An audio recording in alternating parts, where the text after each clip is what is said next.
আবহাওয়া বদল নয়, শুধু বদলের মধ্যে থেকে থেমে থাকলে হবে না, অর্থাৎ জলবায়ু বদল, আবহাওয়া বদল এবং মানসিকতার বদল দরকার। মনে হয় আমরা যে যদি একটা আরজিকরের মতন ঘটনা ঘটে তাহলে আমরা রাস্তায় নামবো, তাহলে বোধহয় আন্দোলনে সামিল হতে আন্দোলন হবে, বিপ্লব হবে। আমি বলছি, আমি নিজে বিশ্বাস করি বিপ্লব নিঃশব্দে হয়।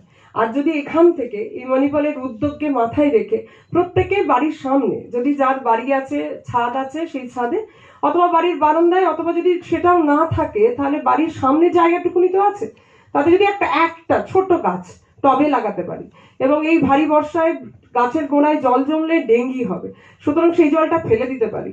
অন্তত রাস্তা দিয়ে বেরোনোর সময় যে আমরা কেএফসি থেকে খাবারগুলো কিনে খাই অথবা অন্য যা কিছু খাই সেটা হাতে নিয়ে পকেটে নিয়ে চলতে পারি, রাস্তায় না ফেলে দিতে পারি, তাহলে আজকের এই অনুষ্ঠানের তাৎপর্য হবে। তা না হলে এই অনুষ্ঠান ঘটা করে সবাইকে মিলে করায় এবং শূন্য রেজাল্টে পরিণত হবে।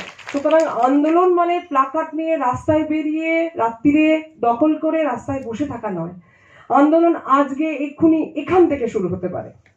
সুতরাং যে পথ আমাদের দেখিয়েছে মণিপাল হসপিটাল, সুতরাং সেইভাবে আমার এটা হাসপাতাল পাড়াও বটে, অন্যান্য হাসপাতালে যদি এই উদ্যোগগুলো নেয় ভালো লাগবে আমার, এবং সমাজ মাধ্যমে যারা আমার বন্ধুরা আছেন তারা এই উদ্যোগকে যদি ছড়িয়ে দিতে পারেন তাহলে আরো ভালো লাগবে। কারণ আগামী দিনে আপনি আমি সবাই মিলে একটা সুস্থ সমাজ করব।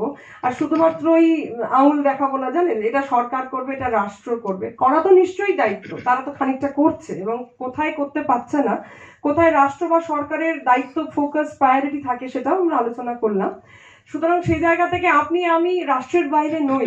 অনেকের ধারণা এটা কলকাতা কর্পোরেশন করবে, এটা হাসপাতাল পাড়া, তাই এটা মণিপাল করবে, ওটা অমুক করবে, ওটা তমুক করবে। এটা না করে আপনি আর আমি যদি সদস্য হতে পারি, তো অংশ করতে পারি, তো